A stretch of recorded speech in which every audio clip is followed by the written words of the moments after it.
They left me for dead. They organized the funeral, the flowers, the speeches, and they even distributed my inheritance. But what they did not know is that I was alive. And when I opened the church door, my son dropped the envelope with the will. If this story stirs something inside you, subscribe to William's Revenge Stories. Every day we share a story that could be yours. Tell us where you are listening from. My name is William Miller. I am 74 years old, and I live in Chicago. I was a builder for 48 years, a widower, father of 2 children, and 3 days ago I woke up in a hospital with a piece of paper that said I was dead. Not sick, not critical, dead, with an official certificate, with a doctor's signature, with a funeral scheduled for tomorrow at 10 in the morning. And the worst part is not that. The worst part is that the person who killed me was my son, Robert, the boy I carried on my shoulders, the one who told me I love you, Dad, every night before sleeping.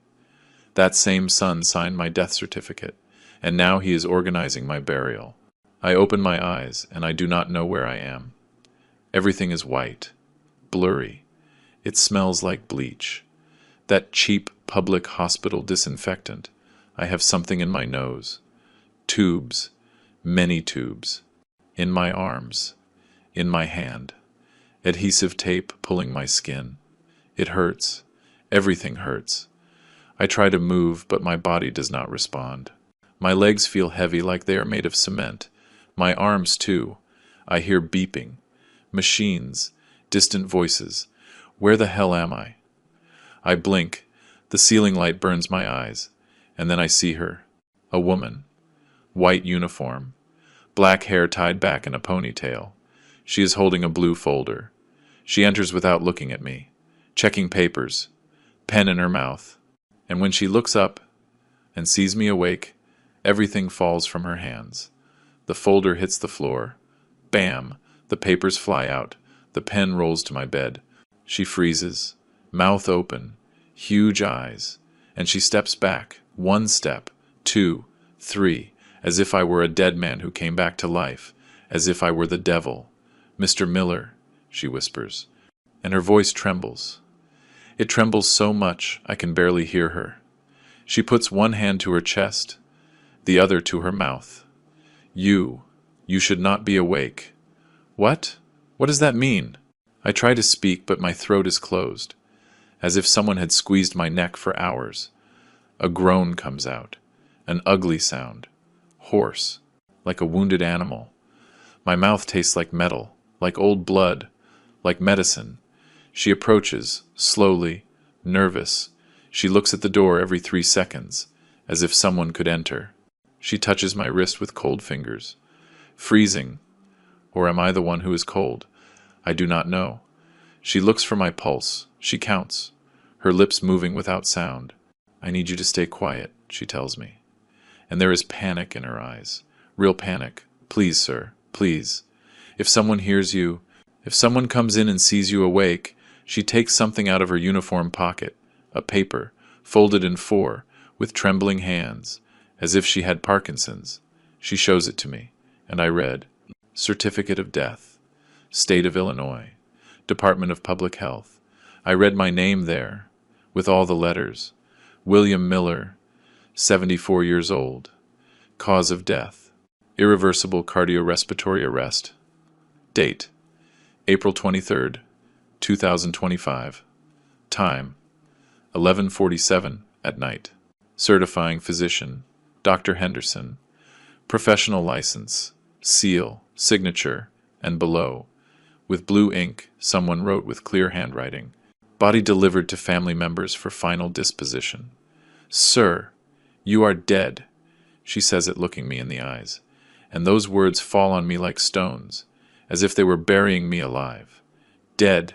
Me, William Miller, builder, the one who raised buildings with these hands. Father of Robert and Lily, grandfather of Mason, widower of Emma for 3 years. Dead. Legally dead. Officially dead. But I breathe, but my heart beats. I feel the beep of the machine. Beep, beep, beep, synchronized with my chest. "Your family already came yesterday," says Rose. I read her badge. "Nurse Rose, your son, your daughter-in-law, They signed papers. They took a body from the morgue. Not yours. Another one. Someone without family. A fake body. They are going to bury me, but it is not me. It is another. A stranger. Someone no one claimed. My stomach twists. I feel something coming up my throat. Acid. Bile. I want to vomit. Rose hands me something. A metal basin. I vomit. A little. Yellow liquid. Bitter. My stomach hurts. My ribs. They said his face was destroyed in the accident. Rose keeps talking softly, that no one could see him like that it was very strong, very traumatic, that the coffin had to be sealed. And my daughter? The question comes out broken, with a voice like wet paper. Lily? Did they call her? Rose shakes her head, slow, with pity in her eyes. Your son said she did not deserve to know, that she was always ungrateful, that she went to London and never remembered you again. No, that is not true, Lily calls me. Or she used to call me. Every week, every Sunday at 8 at night. Dad, how are you? Did you eat well? Did you take your medicine? Until Robert started answering my phone. Dad is asleep. Call another day. And another day never came. Robert said that. My Robert. The boy I carried on my shoulders because he did not want to walk. The one who waited for me awake even if it was 11 at night, with red eyes, fighting sleep. Dad, you made it. And he would throw himself on me, and I would hug him even if I smelled of cement, of sweat, of a long day. They are going to hold the funeral tomorrow, says Rose, and her voice breaks, like glass breaking, at 10 in the morning, St. Jude Church, the one downtown. They already sent the invitations, by WhatsApp, by Facebook. They already paid for everything. The flowers, the wreaths, the choir, the priest. She stops, swallows saliva. I hear her swallow, and they are going to read the will afterwards. In the same parish hall. Your son already spoke with a notary, with a lawyer, Mr. Phillips. Everything legal, everything prepared. My will, the one I made 2 years ago when Emma died. Half for Robert, half for Lily. Fair, even, like Emma taught me. But Lily knows nothing. Robert erased her, and he is going to keep everything. Mr. Miller. Rose leans in, her face close to mine. She smells like soap, like coffee. I heard something 3 days ago. Your son and your daughter-in-law talking to Dr. Henderson. In the hallway, outside this room. They thought no one was there, but I was cleaning the room next door. The door was open. She swallows saliva again. I heard your daughter-in-law ask, how long? And Henderson answered, 2 days, 3 maximum. I already raised the sedation to level 5, and your son asked, and the certificate? When do you sign it? Henderson said, I can date it for yesterday. That way we accelerate everything. The funeral, the inheritance, everything. Rose looks me in the eyes, and I see tears there, falling down her cheeks. I lowered the sedation dose without anyone knowing. 2 days ago, when I heard them talking, when I understood what they were going to do, she wipes her face with her uniform sleeve. Fast. My mom died 2 years ago. Alone, in a nursing home in the suburbs, because my brothers did not want to take care of her. They said they did not have time, that they did not have space, and I worked double shifts. I could not be with her when she died, and I will never forgive myself. She grabs my hand, hard, but you still have a chance. You can defend yourself. You can get justice. I need to get you out of here. Now, before anyone notices. Rose helps me sit up. Slowly. Everything hurts, as if I had been beaten with a pipe. She removes the tubes one by one. It hurts. When she rips the tape from my hand, she pulls hair, skin. She gives me clothes, gray sweatpants, a black sweatshirt. Put these on. Fast. Fast. My hands tremble. I cannot grab the pants well. They fall. Rose helps me. She dresses me like a child, like I dressed Robert when he was 3 years old. Robert, my son, the one who is killing me now. I remember when he was 5 years old. I was working on a site in the South Side, apartment building, and on Saturdays he went with me. Emma sent him. Take the boy. Let him know you. Let him see how you work. Robert ran between the concrete columns, with his cheap white sneakers, always dirty. Dad! Dad! Look! He shouted, excited, with that squeaky voice children have, and he showed me things. A rusty nail, a piece of rebar, a nut. To him they were treasures. He kept them in his pockets. I carried him. He weighed so little, as if he were made of air. I cleaned his hands with my red handkerchief, the one I always carried in my back pocket, and I bought him a popsicle from the ice cream truck. Vanilla, $5. Robert sucked it, and it dripped down his chin, down his fingers. Sticky. When I grow up, I want to be like you, Dad. A builder. And he hugged my neck, leaving my face all sticky. I laughed. I hugged him tight. He smelled of boy sweat, of baby shampoo. My son, you are going to be better than me, Robert. Much better. You are going to draw blueprints. You are going to wear a tie. You are not going to break your back like me. And I meant it, because I barely finished high school. I started working at 14, carrying bags of cement, 50 pounds each, 10 hours a day, under the sun. My back has been twisted since I was 18, but Robert was going to be different. He was going to study, he was going to have a future, he was going to be an architect, he was going to build with his head, not with broken hands. That was my promise, my dream, to see him go further than me. At 12 years old, Robert arrived crying from school. He threw himself on the sofa, face against the cushion, shoulders shaking, that crying without sound.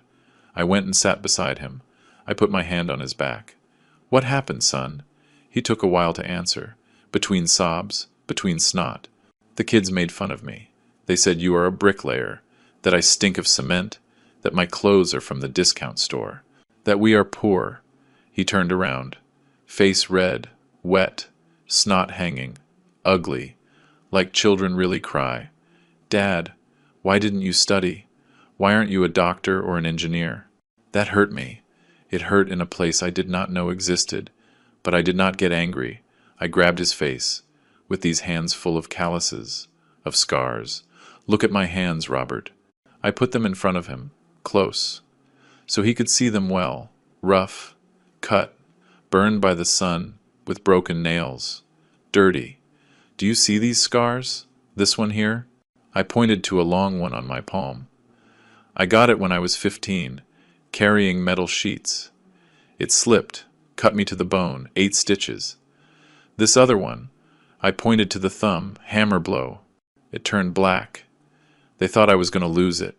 I looked him in the eyes, those brown eyes that were equal to mine. Every scar paid for something, son. Your food, your school, the shoes you are wearing, this house, everything. I wiped his tears with my thumb. Do not be ashamed of me, because I will never be ashamed of you. Robert hugged me, tight, burying his face in my chest, wetting my shirt with snot and tears. I'm sorry, Dad. I'm sorry. I will never be ashamed of you again. I swear. I promise. And I believed him. I believed him with everything, because he was my son, my blood. Children do not lie to their parents. Oh yes, that promise lasted 8 years, until he met Rachel, until he became an architect, until he started making money, good money, much more than me in my entire life. And then he no longer wanted to be seen with me. He no longer introduced me to his friends. It's just that you don't fit in, Dad. They are educated people. They talk about things you don't understand. But before that, there was a moment, a perfect moment. Robert graduated as an architect at 20, State University. The ceremony was in the auditorium, huge, with air conditioning. I was in the 5th row with my suit, the only one I have, navy blue, old, from my wedding. It was tight on me. Emma was by my side, with her floral dress, the one she used for special occasions. She was squeezing my hand, so hard it hurt. We did it, William. Our son is an architect. Her voice trembling. She was crying. Me too, like a fool, like a sentimental old man. Tears falling, without caring who saw me, because he was my son. And he had made it. When they said his name, Robert went up on stage. Black gown, square cap. He looked so big, such a man. When they gave him the diploma, he raised it and looked for us among the people, among hundreds of heads. He saw us and smiled, and raised the diploma towards us, as if saying, "This is for you." Afterwards he looked for us outside, ran, the gown flying, and threw himself on us. Both of us. A three-way hug. "Thank you, Dad, for never letting me quit, for paying every tuition bill, even if you had to borrow, even if you had to work Sundays, even if you had to pawn things." He was crying. Robert was crying on my shoulder. And I thought, that's it. I fulfilled my duty. I gave him what I never had. 2 years later he met Rachel at a party at his firm. She was a model, or so she said. Tall, skinny, dyed blonde, long nails, painted red. The first time he brought her home. I was fixing the sink. The pipe was leaking. I had hands full of grease. Dirty shirt. Emma was cooking. Smelled like chicken soup. Like home. Rachel entered, with high heels. Miniskirt. She looked at the house, from top to bottom, like evaluating, like adding up prices. She touched the curtain. "Is this polyester?" she asked Emma. Without saying hello, without introducing herself, Emma stayed silent. Afterward Rachel looked at me, with disgust, with contempt, like someone looks at an insect. "You must be Robert's dad." Something about that woman I did not like. From the beginning, the way she spoke. "Is this building yours, or do you rent?" she asked later. While we ate, "How much rent do you pay?" Robert laughed. Nervous. "Babe, those are personal questions." But she kept going. "And what did your dad do, Robert? Was he also a bricklayer?" She said it with mockery, with disgust. I looked down. Emma squeezed my hand under the table. But Robert did not defend me. He said nothing, just changed the subject. And I knew that woman was going to be a problem, that she was going to separate us. Emma knew it too, that night, lying in bed. She told me, "That woman does not love him. She loves what he can give her." But Robert was blind. "In love, she is the woman of my life, Dad. The only one. Without her I die." And I stayed silent. Because it was his life, his decision.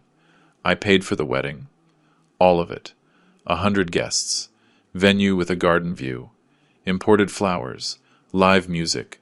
Open bar. Wedding dress brought from Miami. $20,000. Everything I had saved. Plus what I borrowed. Emma told me, "Don't spend so much, William. It is too much." But I wanted Robert to be happy. I wanted him to have the wedding I could not give Emma.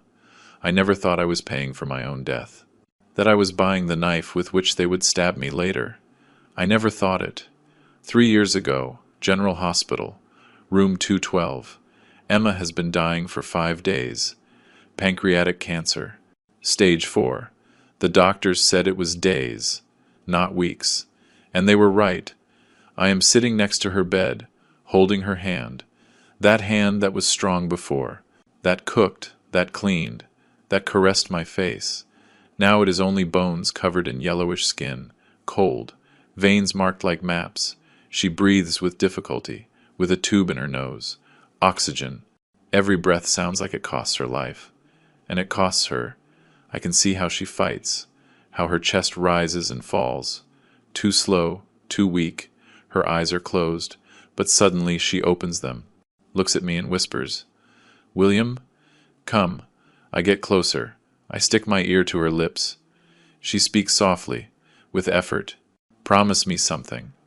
Her voice is a thread. "Do not sign anything, without Lily seeing it first. Do you hear me?"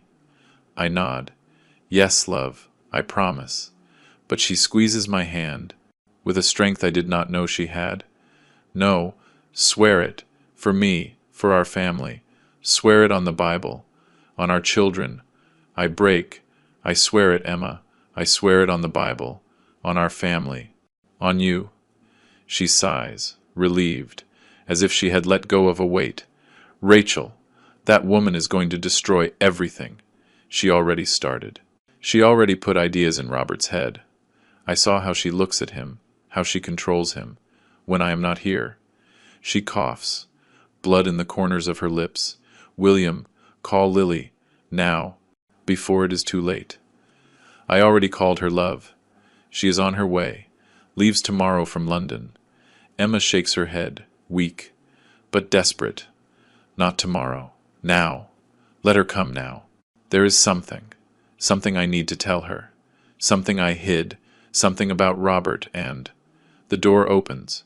Robert enters, with coffee in his hands. 2 cups. How is Mom? He asks, but his voice sounds flat, without emotion, without urgency. Emma closes her eyes fast, squeezes my hand, like warning. I answer, the same. The doctors say that. I know what they said. Robert interrupts me, sits down, checks his cell phone. His mom dying 2 meters away, and he checks Instagram. Did you speak with Lily? Emma opens her eyes, looks at me, waiting. She comes tomorrow, I say. Robert looks up. Tomorrow. Too late. Mom won't make it to tomorrow. He says it like that, like a weather forecast. Emma lets go of my hand, like resigning herself. That night, Emma gets worse. 10 at night. The doctors run in. Her stats drop. Her heart fails.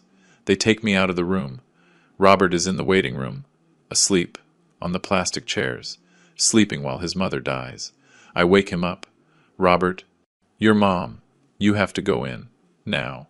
He gets up, yawning, enters with me. Emma has her eyes open. She looks for us, sees me, then sees Robert, and a tear falls. Alone, silent. I reach out my hand, grab hers. I am here, love. I am here. She squeezes, weak, looks at Robert. Son, her voice almost doesn't come out. Take care. Take care of your father. Please, take care of him. Robert nods. Yes, Mom. I will take care of him. But his face says nothing. Empty. Emma looks at me. One last time, and whispers, so softly that only I hear. Careful, and she goes. 6 in the morning, March 23rd. My Emma, my life, gone. Funeral 3 days later. Main funeral home, 100 people, maybe more. I am sitting in the first row, in front of the casket, open. Emma looks beautiful. They put on her blue dress, the one from our last anniversary. She is wearing makeup. But she doesn't look like herself. She looks like a wax doll. People cry. Mrs. Rose, Mr. Henry, neighbors, friends of a lifetime. And I cry like I never cried. Not when my father died. Not when my mother died. This is different. It is as if they ripped my heart out. Lily arrived yesterday. She is by my side, crying too, hugging me. But Robert is standing next to the casket. Black suit, black tie. And he doesn't cry. Not a tear. His eyes are dry. Serious face, but not sad. And that hurts me. It hurts more than death itself. Rachel is there, with a black dress, but short, tight, with heels, red.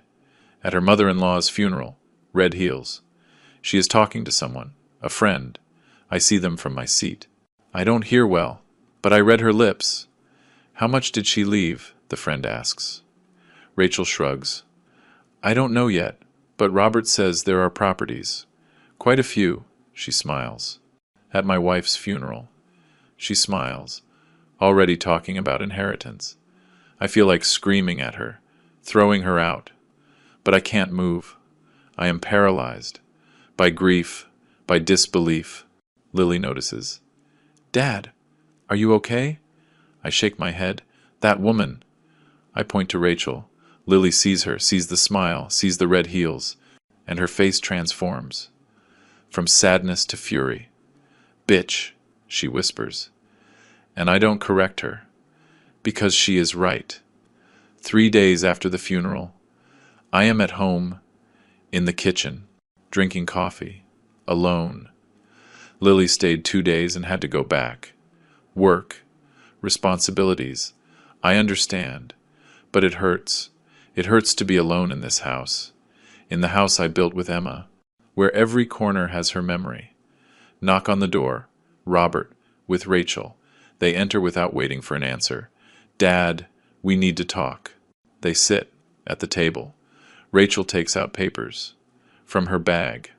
Look, father-in-law. We ran the numbers, the funeral expenses, the hospital, Mom's debts. It all adds up. A lot, Robert continues. We need to sell something to pay, to be at peace. I look at him without understanding. Sell? Sell what? Rachel points to the papers. The house on Main Street. You don't use that one. It is rented. But the tenants don't pay well. If we sell quickly, we can. No. My voice comes out hard. I sell nothing. Those properties are for you. For when I die. Not now. Robert insists. Dad, it is necessary. The debts. What debts? I paid everything. The hospital, the funeral, everything. With my savings. Rachel sighs. Impatient. Father-in-law, you don't understand. There are expenses you don't see. Lawyers, notaries, taxes, and you are not in a condition to handle all that. At your age, I am 71 years old. I am not useless. We didn't say that. Robert stands up, walks. But Dad, we need help, professional help, to manage your estate, to protect you. He puts papers in front of me. Many. This is a power of attorney. Just sign here, and I take care of everything. Of the banks, of the properties, of everything.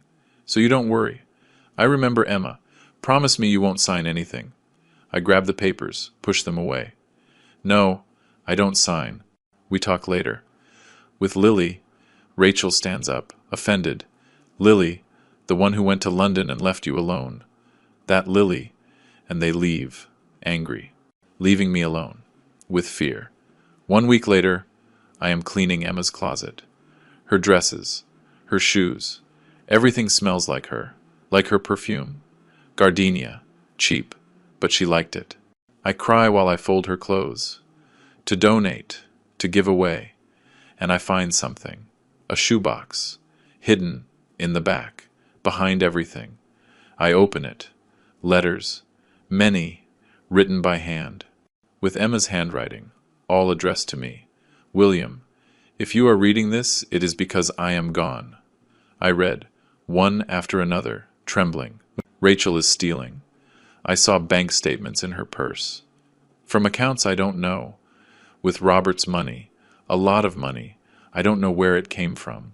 Another letter. Robert changed. He is no longer my son. He is another, cold, distant. When I asked him about the money, he got angry. Screamed at me. He had never screamed at me. Another, William. Be careful. That woman wants everything, and Robert is letting her. Do not sign anything. Please, protect yourself. I sit on the closet floor, surrounded by Emma's dresses, by her letters, by her warnings, and I cry. I cry because she was right. I cry because I didn't listen when she could tell me. I cry because now I am alone, completely alone, without Emma, without her protection, without her intuition, without her strength. The house feels empty, huge, every room an echo, every corner a memory, and for the first time in my life.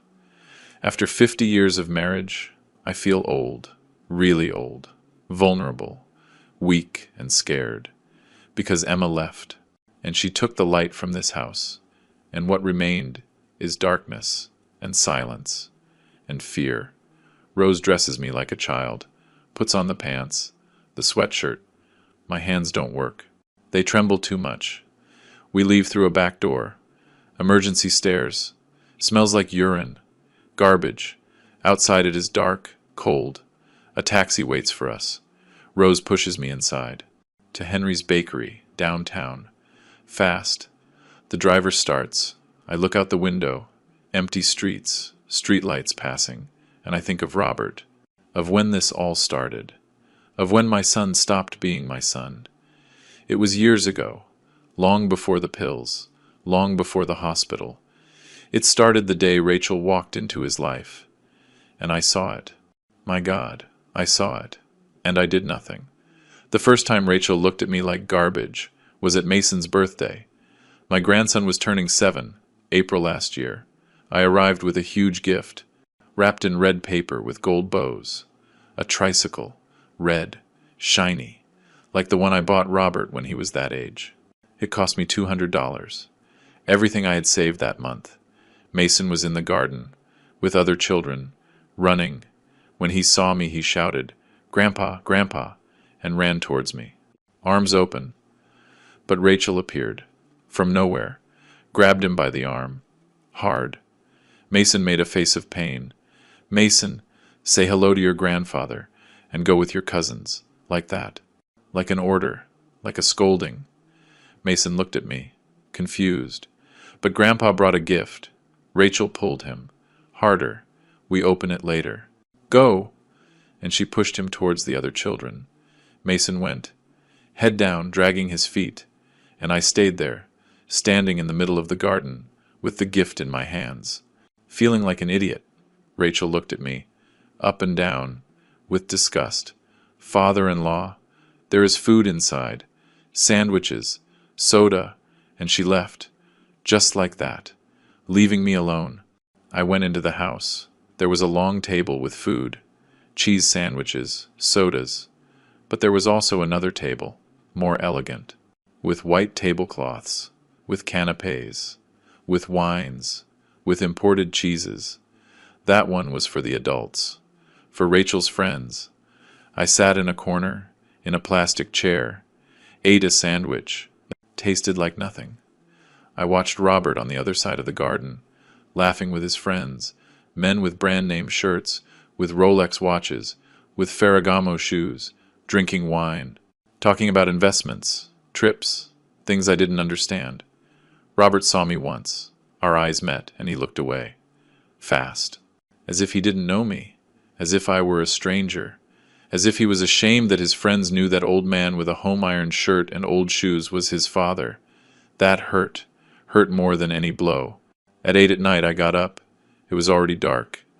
The children were still playing. Mason hadn't opened my gift. It was forgotten in a corner, next to other unopened gifts. I looked for Robert to say goodbye. He was on the terrace, smoking a cigar, with 2 guys, laughing at something. I approached. "Son, I'm leaving." Robert turned, surprised, as if he didn't know I was there. "Oh, okay, Dad. Thanks for coming." And he turned back, towards his friends, without hugging me, without walking me to the door, without anything. One of the guys asked, "Is that your dad?" And Robert answered, softly, but I heard, "Yes, he is leaving." That was all. He is leaving. I walked alone to the bus stop, 4 blocks. In the dark, my feet hurt, my shoes were tight.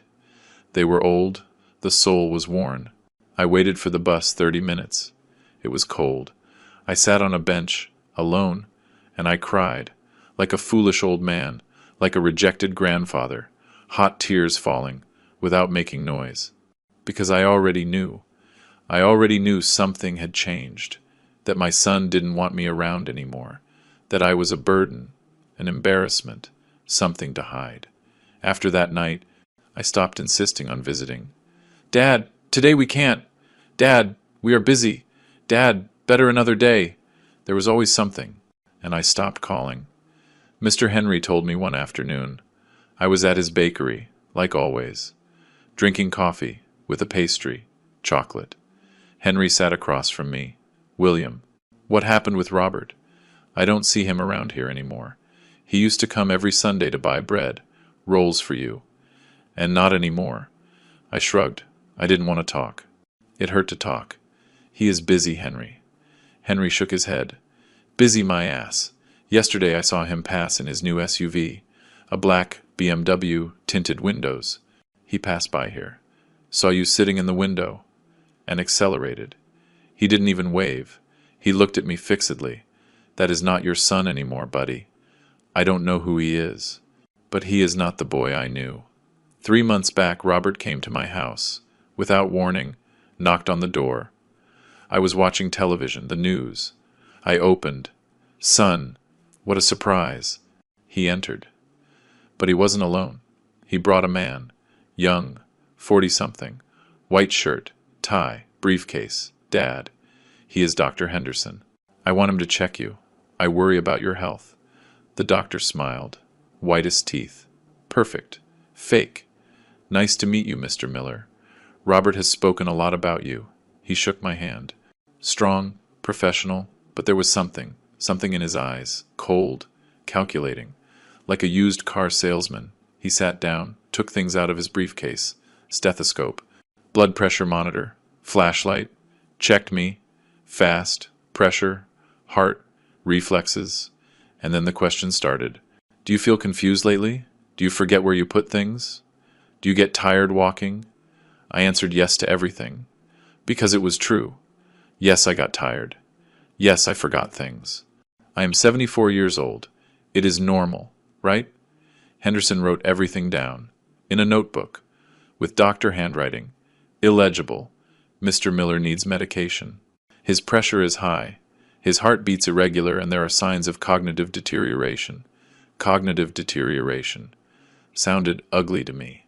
Like disease. Like old age. Like useless. Robert nodded. Serious. Worried. What does he need, doctor? Henderson smiled. Supervision and controlled medication. I take care of it. Since that day, Robert came every day. At 8 in the morning.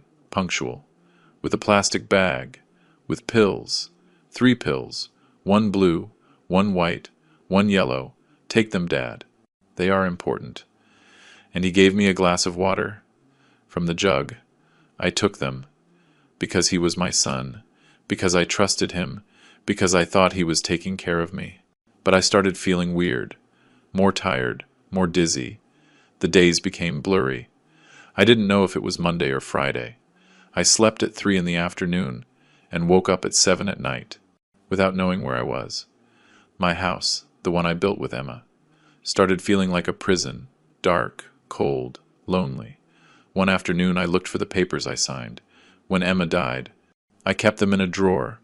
In the desk in the living room, power of attorney. I took it out, read it, slowly, word for word. And I understood. I had given Robert total control. Absolute, over everything. My bank accounts. My properties, the building downtown, the house, everything, in case of mental or physical incapacity. My signature was there. With blue ink, Robert Miller is empowered to dispose, sell, transfer, mortgage. My hands trembled. I let the paper fall. I had given him the weapon, myself, with my signature, with my stupidity, with my damn trust of a foolish father. The taxi stops in front of the bakery. The green letters shining in the dark. Rose helps me get down. Pays the driver. Knock on the door. Your friend lives upstairs. And she goes, fast, nervous, looking everywhere. I knock. Once, twice, 3 times. Hard blows. Desperate. I hear footsteps inside. Heavy. Slow. The door opens. Henry, with striped pajamas. Barefoot, white hair standing up. Sees me, freezes, mouth open, and drops the coffee cup he was holding. Smashes against the floor, pieces flying, coffee splashing. William, his voice barely comes out. A whisper. But, Robert called me yesterday. He told me that. He cannot finish. His eyes fill with tears. He told me you were dead. I enter. Henry closes the door. Fast. With the lock, with the chain, takes me to the living room, sits me in his old armchair, the one where we sat to watch football on Sundays. What happened?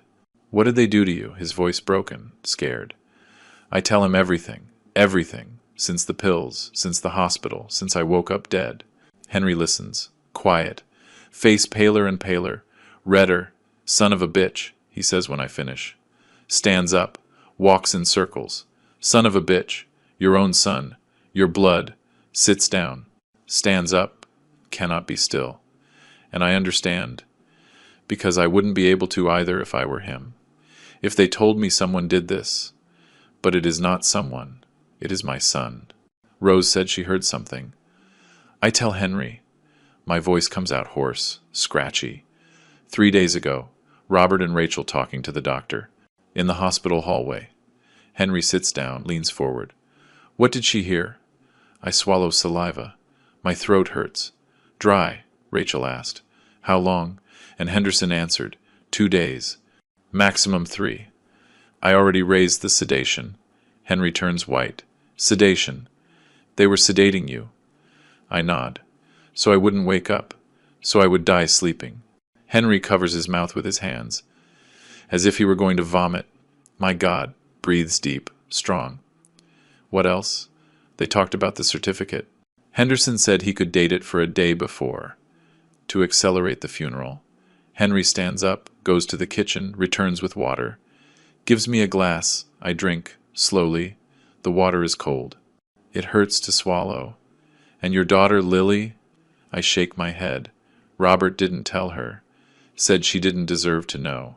That she was always ungrateful. Henry throws the glass. Smashes against the wall. Pieces falling. Water dripping. No, not that. Lily calls you every week. Every week. I have seen her call you. Here. When you come to the bakery. How is she going to be ungrateful? I shrug. I don't know anything anymore. I don't understand anything anymore. I only know my son wants me dead, and that he almost succeeded.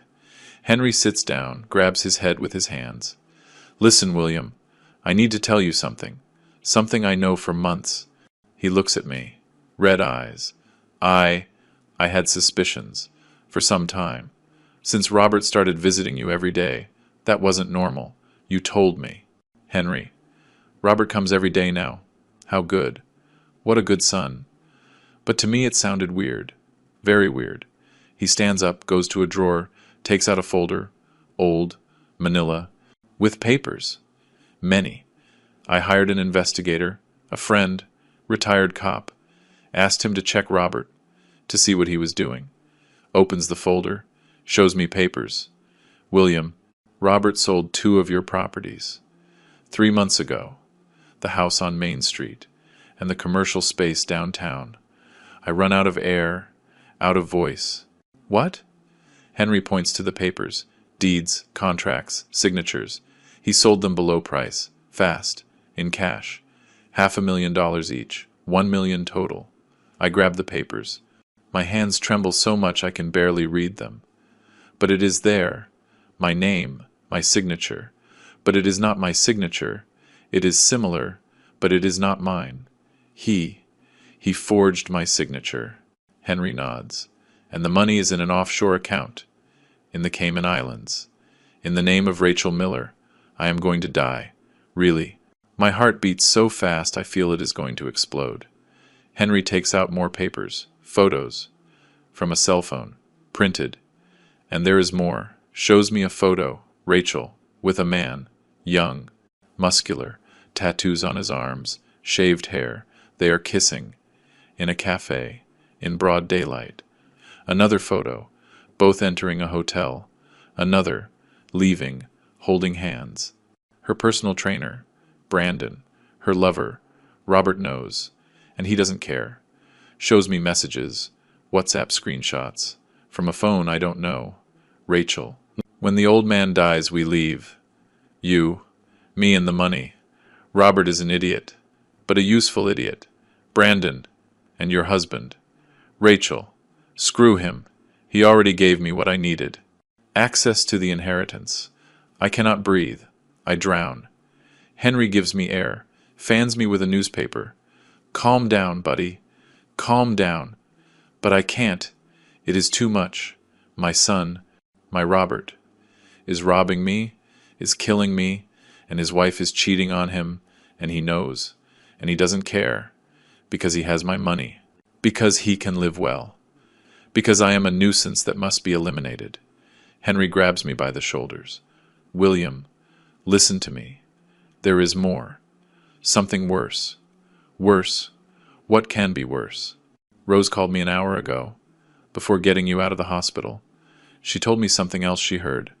Something about a clinic. After the funeral, Henry breathes deep. Rachel asked, and after the funeral, what do we do with him? He cannot stay in the hospital forever.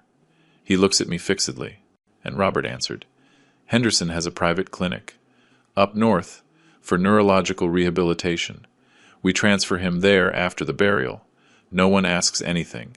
And there Henderson finishes the job. Natural cardiac arrest, due to complications, and immediate cremation. I feel like I am going to faint. The room spins. William, do you understand what it means? They were going to kill you later, really, physically. So there were no loose ends. Legally dead now, physically dead later. Without a body, without an autopsy, without anything. Henry grabs my face. But Rose saved you, took you out in time. You are alive, but I don't feel alive. I feel dead inside, empty, as if someone had ripped everything out. My son, the boy I carried, who I taught to ride a bike, who I paid for college, wants me dead. Really, not just on paper. He wants me erased from existence, as if I never existed, as if 50 years of work were worth nothing, as if my love was worth nothing.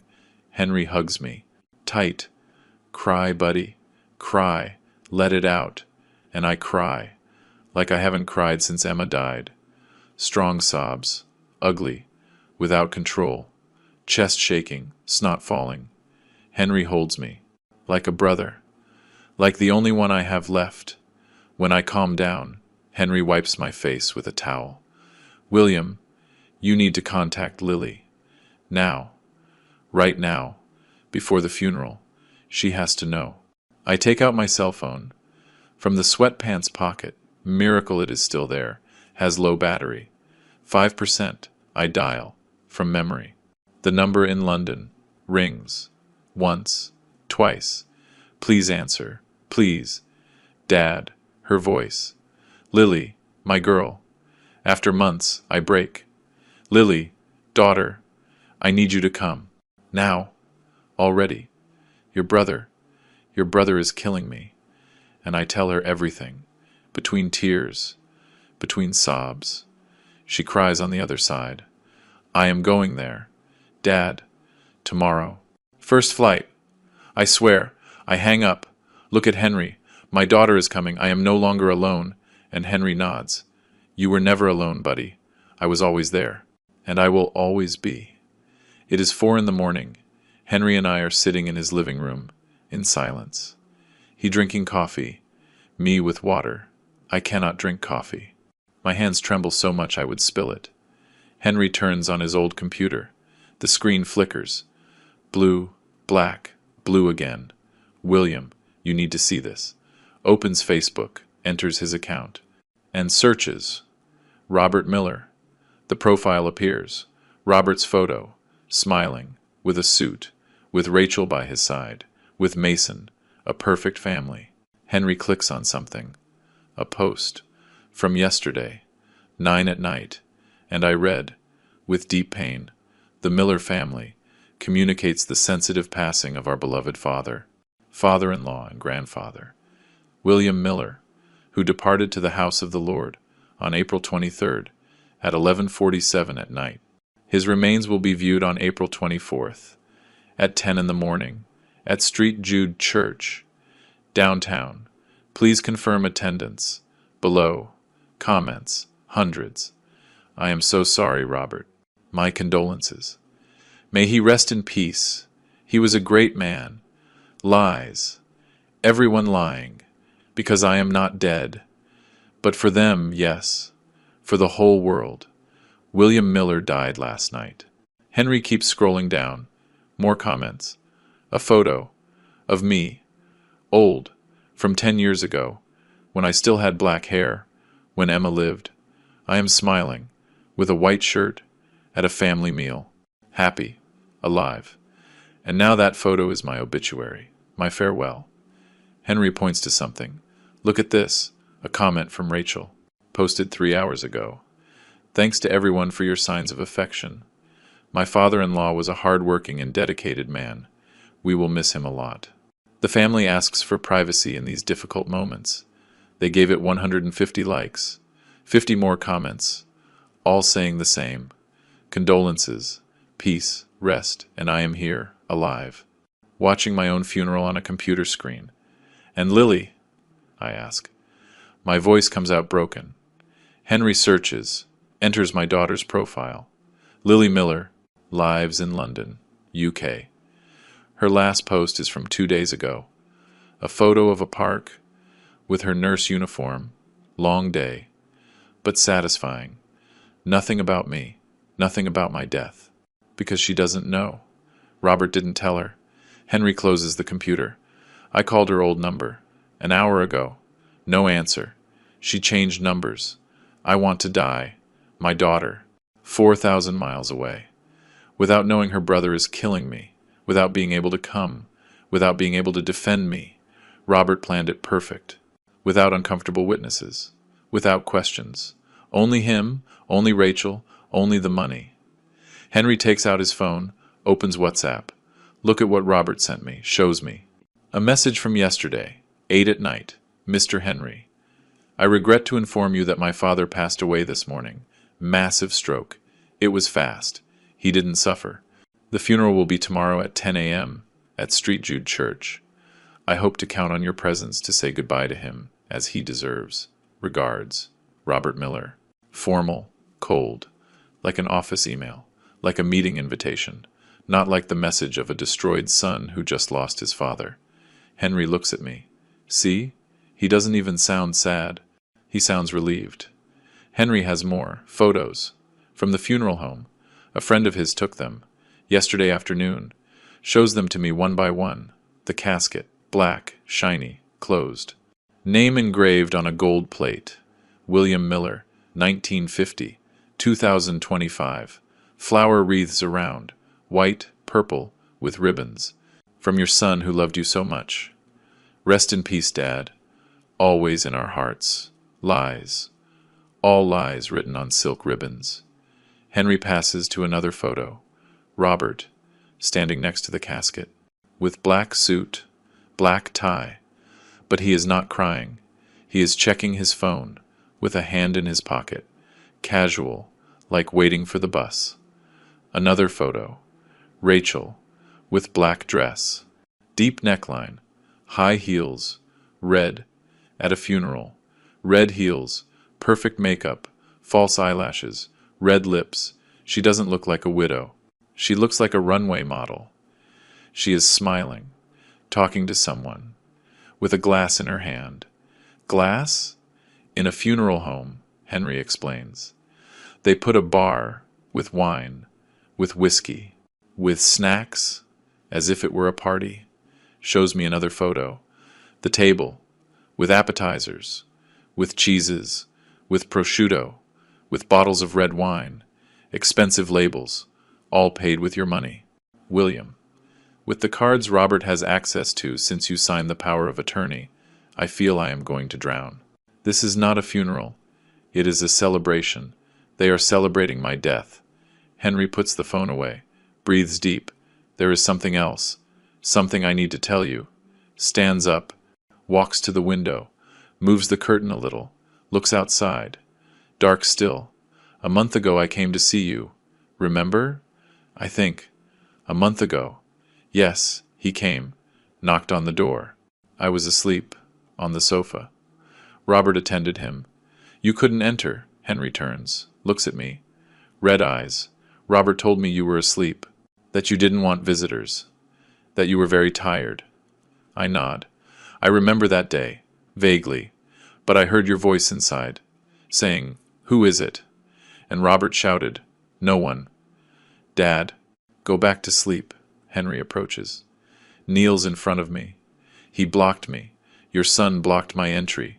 To me, your friend of 50 years. The tears fall, without control, without noise. Henry grabs my hands. He was isolating you. Buddy, so no one would see you, so no one would suspect, to kill you slowly, without witnesses. He is right, I haven't seen anyone for months. Only Robert, only Rachel. When she came with her questions, with her fake smiles, only them, Dr. Henderson, no one else. Not neighbors, not friends, not Lily, not even my grandson. Mason stopped coming 4 months ago. He is very busy with school. Dad, lie. They took him away. They took me away from everyone, so when I disappeared, no one would ask. No one would miss. No one would search. What am I going to do, Henry? My voice comes out broken. Destroyed. My son wants me dead. Really. Legally. Physically. He wants me erased. Henry lets go of my hands, stands up, walks, thinks. You are going to your funeral. William looks at me. Serious. Firm. You are going to walk through that church door, and you are going to show them that you are alive, that they couldn't beat you, and you are going to get your life back. Your dignity. Your name. I shake my head. I can't. I am too old, too tired, too. You are alive, Henry shouts. Grabs me by the shoulders. Shakes me. Do you hear me? You are alive. And while you are alive, you can fight. You can defend yourself. Or are you going to let them win? Are you going to let them keep everything? Your house? The sweat of 50 years? Emma's memory? Emma, my wife, the one who told me to take care of Robert, to protect him. But she didn't tell me to protect myself from him. I look at Henry, and for the first time in days I feel something. Not pain, not fear. Rage, fury, hot, clean, just. You are right. My voice comes out different, stronger. I am going to my funeral. I am going to stand in front of my son, and I am going to show him he cannot kill me. That I am not a useless old man who gives up. Henry smiles. Sad but proud. That is my buddy, the William I know, helps me stand up. Now rest. Tomorrow is going to be a long day, the day the dead man resurrects. I cannot sleep. It is 6 in the morning. Henry is in the kitchen making coffee. The smell reaches me. Bitter. Strong. I get up from the sofa where I tried to sleep. Everything hurts. My back, my legs, my head. I walk slowly. Henry sees me. Did you sleep? I shake my head. I couldn't. He serves me coffee. In a red cup, old, chipped, the same one I always drink from when I come. I have something else to show you. Takes something out of a drawer. A cell phone. It is not his. It is. That is Mason's phone. Henry nods. I took it from him a month ago. When he came to buy bread, he left it on the counter, playing with it. Then he ran out, without remembering. He turns it on. No password. Children never put one. Opens WhatsApp. Enters a group. The Millers. 3 members. Robert. Rachel. Mason. Henry passes me the phone. Read from here. Points to a message. From 3 months ago, January 20th. Rachel, I already spoke with Henderson. He says it is easy. Increase the dose little by little. Will look natural, like deterioration due to age. My hand trembles. I almost drop the phone. Henry holds it with me. Robert responds. How long? Rachel. 2 months. 3 maximum. Depends on how his body reacts. Afterwards, we can accelerate the process if necessary. Accelerate the process. They are talking about killing me. Like someone talking about a procedure. A repair. Something that needs to be finished fast. I keep scrolling down. Hands sweating. Phone slipping, Robert writes. And if he wakes up, and if he realizes something, my dad is stubborn. If he suspects, he will make a scandal. Rachel. He won't wake up, babe. Henderson knows exactly what dose to give him. It will keep him sedated, confused, unable to react. And if by chance he gets difficult, it stops. Accident. Falls down the stairs. Hits his head. Breaks his hip. At his age it is normal. No one can prove anything. And if he survives the fall, we finish him in the hospital. Henderson takes care of it. My stomach empties. I vomit. Right there, on Henry's kitchen floor. Yellow liquid. Acid. Burning. Henry wipes my mouth with a towel. Gives me more water. Keep going. You need to see everything. I don't want to, but I have to. I scroll down more. March 22nd. Message from Robert. Henderson confirmed. He has space in his private clinic up north. After the funeral and transferring the assets, we take him there. 2 days sedated and done. Problem solved, Rachel responds. And the body. We cannot leave it in a hospital. They will ask questions. Robert. Cremation. Immediate. Henderson has contacts at a crematorium, without autopsy, without anything. We pay him extra for that. $3,000. Cheap for the service. Another message from Robert. It is perfect. He dies officially now. We bury him with another body. And he dies really later. In the clinic. No one can prove anything. There is no corpse to analyze. Just ashes. Ashes. They were going to turn me into ashes. Into dust. Into nothing. Henry takes the phone from me. Hugs me. I cry on his shoulder. Like a child. Like a broken old man. Enough, buddy. Enough. But I cannot stop. It is too much. My son, my blood, planned all this. With details. With dates. With prices. Like an architecture project. Like a building site. Only the site was my death. The project was erasing me from existence. Henry lets me go. Wipes my tears with the towel. Gives me the phone again. There is more. But this is different. It is from Mason, and it is worse. I look at him without understanding. Worse? What can be worse? Henry scrolls down, reads, "It is from the family group, but from a month ago." Henry shows me the screen. Message in the family group. A month ago, March 5th. Mason. Mommy. Why does Brandon sleep in my room when Dad is not here?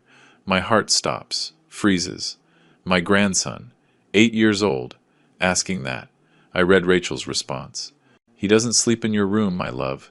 He sleeps in the guest room. Don't invent things. But Mason insists. Another message, but I heard them. You were making weird noises. And you were screaming.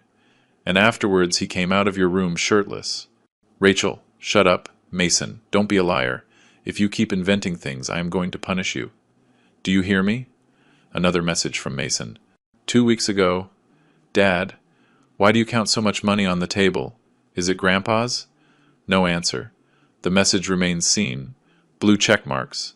And afterwards, nothing. Silence. Robert didn't answer. Just saw it. And ignored it. Henry looks at me. Serious. Sad eyes. William, your grandson saw everything, heard everything. That is why he left the cell phone at the bakery. It was not an accident. It was not forgotten. It was on purpose. I don't understand. How on purpose? Henry sits, rubs his face. Tired. The boy is 8 years old. But he is not stupid. That day, a month ago, he appeared in the bakery, running, scared, sweating, as if someone was chasing him. Entered screaming, "Mr. Henry! Mr. Henry!" I gave him water, asked him what was wrong. Nothing. I just want bread. I gave him a pastry. He sat on the counter, took out his cell phone, started playing. 5 minutes later, Rachel entered, furious, with a red face. Where is Mason? Have you seen him? The boy looked at me, with fear, with terror, and hid, in the back, in the storage room, among the flour sacks. Henry continues. I told Rachel I hadn't seen him. She didn't believe me. Entered the back room, searched, screamed his name. Mason. Come out now. I am going to give you a beating. But the boy didn't come out. She searched 5 minutes, and left. Furious. When she left, I waited. Mason came out of the storage room, crying, with snot, with a dirty face, wiped himself with his shirt sleeve. Mr. Henry, don't tell my mom I was here. Please, please. And he ran out, through the back door, without his cell phone. He left it there, on the counter. And I stayed with it, thinking he would come back, but he never came back. Now I understand. He left it so I would see it, so someone would see the truth, because he cannot speak, because he is scared. On purpose? I ask again. Need to confirm it. Henry nods, slowly. Sure, that boy is traumatized. William, he heard his mom with the lover. In his room, in his bed. He saw his dad counting money. Your money, the money from your inheritance, while you were alive. Heard the conversations about killing you, about the funeral, about everything. And he tried to warn you. But Robert caught him.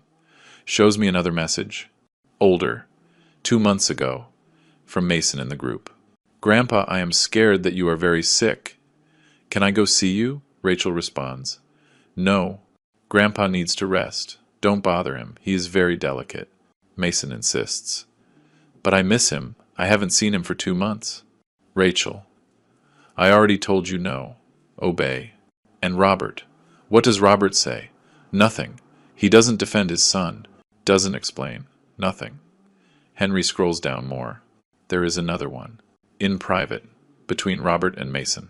Message deleted. But I recovered it with an app. Shows me. From Robert to Mason. A month ago. If you talk about Grandpa again, I am going to hit you. Do you understand? Grandpa is not your business. Stop screwing around. My grandson. Threatened. By his own father. For asking about me. For wanting to see me. For wanting to save me. Another message. From Mason to Robert. No answer. Dad. Is Grandpa going to die for real? I am scared. Seen. No answer. And afterwards, 3 days later, Mason writes in the group, the question that breaks me. Mommy, is Grandpa going to die? My grandson, 8 years old, asking, knowing, fearing, suffering alone. Rachel responds, yes, my love, but it is going to be better this way. Grandpa is very old. He is already tired, very sick. He is going to rest. He is going to stop suffering, Mason, but we are going to miss him. I read Rachel's response, and something inside me dies, a little bit. But don't worry, we are going to be fine. We are going to have a lot of money. Remember Disneyland? Mickey Mouse games? Well, we are going to be able to go. And to Paris. And wherever you want. All thanks to Grandpa. Thanks to Grandpa. Because they are going to kill me. Because they are going to rob me. Because I am going to disappear. And with my death they are going to buy fun. They are going to buy trips. They are going to buy my grandson's happiness with my corpse. With my ashes. With my memory. And Robert. What did Robert say to all this? I scroll down. I search. There it is. His answer. An emoji. A yellow smiley face. That was all. As if they were talking about the weather. About a movie. About what they are going to have for dinner. Not about my murder. Not about turning me into ashes. A smiley face. My son. The one I carried on my shoulders. The one I took care of when he had a fever. The one who cried on my chest when he was rejected. Responded with an emoji. Henry takes the phone from me again. Enough, William, but I cannot leave it. Keep going. Show me everything. Henry sighs. There are audios. From Rachel. To her lover. Play them. My voice comes out hard. Cold. I need to listen to everything. I need to see how far the betrayal goes. Henry presses play. Rachel's voice. Audio from a week ago. Excited. Happy. Like a child at Christmas. Babe. Almost there. This nightmare is almost over. The old man is getting worse. Yesterday I saw him. He didn't even recognize me. Asked who I was. Perfect. Henderson says maximum 2 weeks. And afterwards, you and I get out of here.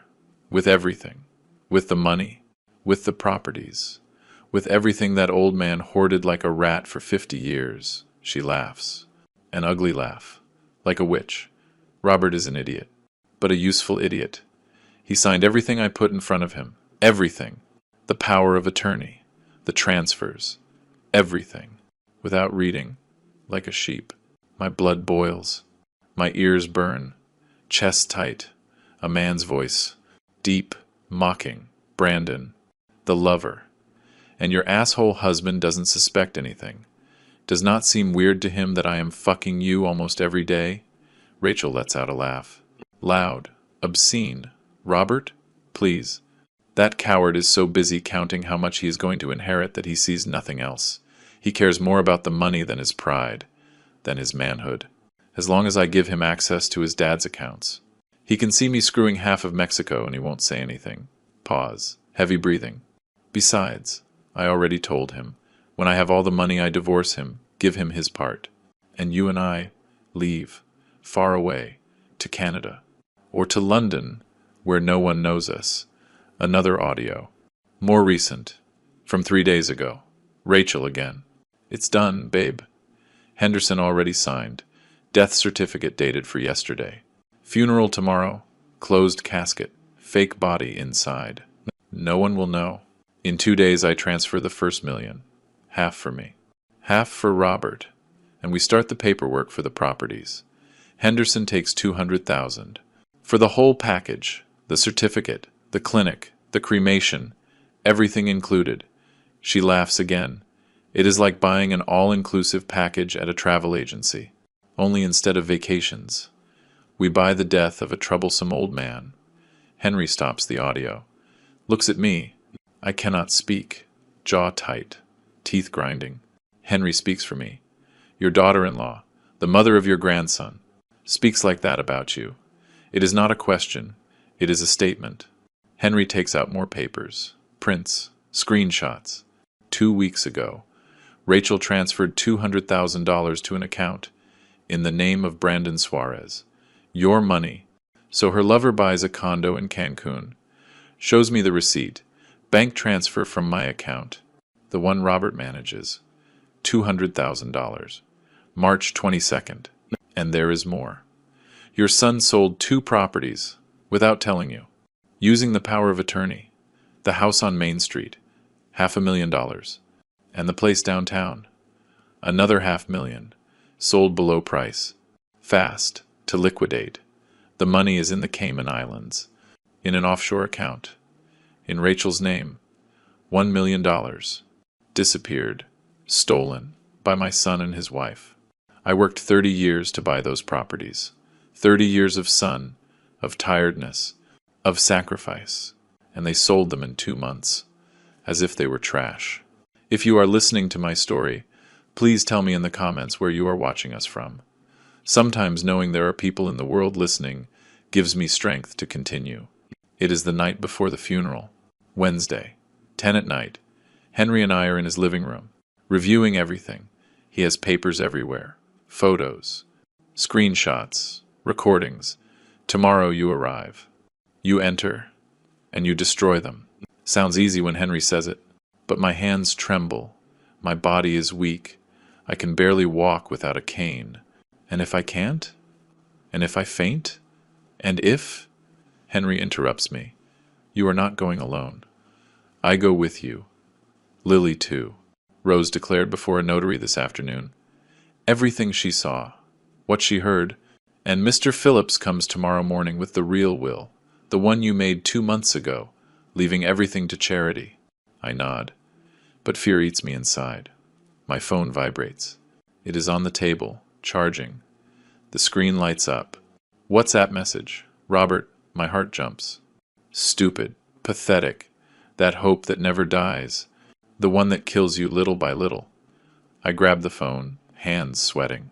I open the message and read, Dad, if you could see me now, if you could see everything I achieved with your example, you would be proud. I know I was not always the best son, that sometimes I let you down, but everything I did, everything, I did thinking of us, of our family, of giving you a better future. Tomorrow is going to be difficult, but I am going to be fine, because I know you taught me to be strong. I am going to miss you, Dad, a lot. Rest in peace. I read the message 3 times. 4. The words stab me, like knives. I am going to miss you. Rest in peace. He is saying it to me. Alive. Breathing. Writing from a dead man's phone. Henry approaches. Reads over my shoulder. Don't fall for it, William. It is manipulation. Pure bullshit. But something inside me. Something stupid. Stubborn. Desperately paternal. Wants to believe. Needs to believe. What if he is sorry? What if Rachel forced him to do everything? What if he really didn't know? Henry rips the phone out of my hands. Enough. You saw the messages, the audios. He planned everything, every detail, every step. That message is so you lower your guard, so you doubt. Don't fall for it. But I already fell. My hands tremble. I write. Fast. Before I regret it. Son, I need to talk to you. Before the funeral, it is urgent. Please, send. The message goes out. 1 gray check mark, then 2 gray. Sent but not delivered. I wait. 5 seconds. 10. The check marks turn blue. Delivered. Read. Seen. And I wait. 1 minute. 2. 5. 10. The screen turns off. I turn it on. Nothing. 15 minutes. Vibrate. Response from Robert. Dad, I am in the middle of the funeral preparations. It is crazy. Many people. A lot to organize. We talk after the burial. Relax. Everything is going to be fine. Rest in peace. Rest in peace. Again. He tells me as if it were normal. As a farewell. As a closure? I can't. I can't accept that. I need to hear his voice. I need him to tell me he loves me. That this is a mistake. I dial his number. With clumsy fingers. Trembling. It rings. Once. My heart beats in my ears. Twice. Strong. Desperate. 3 times. Voicemail. Hi. This is Robert Miller, architect. I cannot answer right now. Please leave your message after the tone. Vibrate. I hang up. I dial again. Desperate. Obsessive. Rings once. Cut off. Straight to voicemail. He rejected me. I call again. Another time. Voicemail. Another voicemail. My son is rejecting my calls. The night before my funeral. Knowing I am dead. Knowing tomorrow he is going to bury me. And he doesn't want to talk to me. Not even that. Henry takes the phone away. Enough, William. His voice firm. Hard. Listen to me well. That boy you raised died. I don't know when. I don't know how. But he died. Ambition killed him. That snake Rachel killed him. What remains now is a shell. A stranger with your son's face. With his voice. But it is not him. He grabs me by the shoulders. Shakes me. Tomorrow you are going to go to that funeral. You are going to stand in front of him, and you are going to bury the Robert you loved, the one who no longer exists, and the one who remains. That one is going to pay for what he did. I nod, but the tears fall. Hot, bitter. Henry hugs me. Cry. Cry all you need, but tomorrow you stand like a man, like the William who built buildings with his hands, and you reclaim your dignity. Knock on the door. 2 a.m. 3 loud knocks. Henry goes. Opens. And a hurricane enters. Lily. My daughter. Suitcase in hand. Messy hair. Deep dark circles. Wrinkled clothes. But it is her. My girl. She sees me. And she breaks. Drops the suitcase. Runs. Throws herself into my arms. Dad. Dad. Dad. She repeats it like a mantra. Like a prayer. As if she needed to confirm I am real.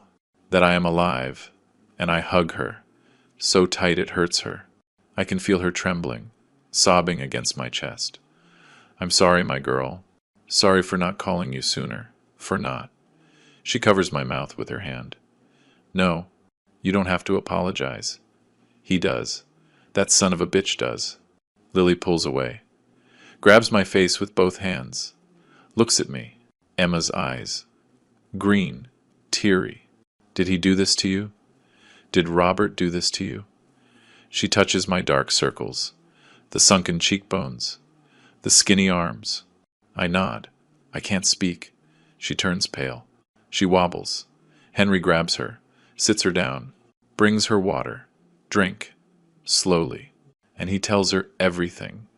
Every message. Every audio. Every plan. Lily listens. Quiet. Tears falling without sound. Like Emma. My wife always cried like that. In silence. Without making a scene. Holding everything inside until she burst. Lily is the same. When Henry finishes, she stays still, staring at the wall. Processing. And then she speaks. Low voice. Broken. I knew something was wrong. Lily takes out her phone. Hands trembling. Enters WhatsApp. Searches. Look, Dad. 6 months ago I tried to call you, but Robert answered. He told me. Her voice breaks. He told me you were angry with me, that you said I had abandoned you, that I went to London just for money, that I was ungrateful. She shows me messages. From Robert to her. Lily, Dad wants nothing to do with you. He says you never visited him when Mom was sick, that you left and left him alone. Respect his decision. Leave him alone. Another message. Dad says you don't deserve an inheritance, that everything he has is for me, for those of us who were there, for those of us who took care of him. She looks at me, destroyed. Did you say that, Dad? I shake my head. Desperate, never, ever. I looked for you. I called you. But he kept me away from you. Lily finishes. She wipes her eyes with rage, with fury. He made me believe you hated me. And I believed him, because he is my older brother, because I thought he was really with you, that he was taking care of you. She breaks, cries, loud, ugly, with sounds of a wounded animal, and I hug her, and we cry together, for the lost time, for the lies, for the calls I never made because I thought she didn't want to know about me, for the times she called and Robert told her I was asleep, busy, angry, for the family Robert destroyed with lies.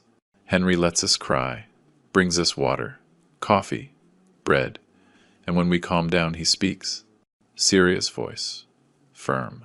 Okay, enough tears. Tomorrow at 10 that son of a bitch is going to see what it feels like when the dead man resurrects. And for the first time in days, I smile. Lily grabs my hand. We go together, Dad. You, me and Mr. Henry. We are going to enter that church. And we are going to show Robert he didn't win, that he cannot erase you, that you are alive and that I never abandoned you. Henry nods. I have everything ready, the evidence, the audios, the messages, the true will. Tomorrow, Robert not only loses the inheritance, he loses his freedom. Rose already filed a report. The police are going to be outside the church, waiting. I stand up, slowly, with Lily's help. So tomorrow I am not going to my funeral. I am going to my son's, to the burial of the Robert I loved, because that one is already dead, and the one who remains. That one is going to pay for me, for Emma, for Lily, for everyone. Thursday, April 24th, 9 in the morning. Henry helps me dress.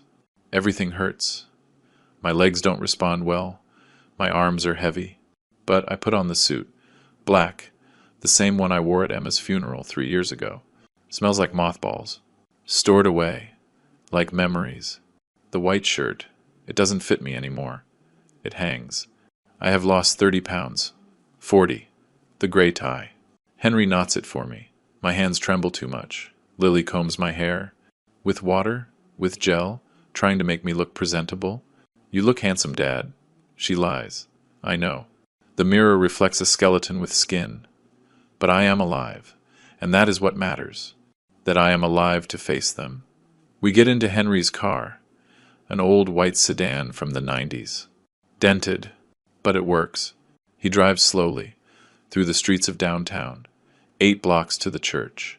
I see normal people, walking, buying groceries, children going to school, normal life. While I am on my way to my own funeral, Henry parks half a block from the church. There it is. I see the cars. Many. BMW, Mercedes, Audis. Robert's rich friends. The ones who never greeted me when I arrived. Henry turns off the engine. Ready? No, I am not ready. But I nod. Let's go. Lily helps me down. Gives me the cane. Wooden. Old. The same one my father used. The one Henry kept all these years. We walk. Slowly.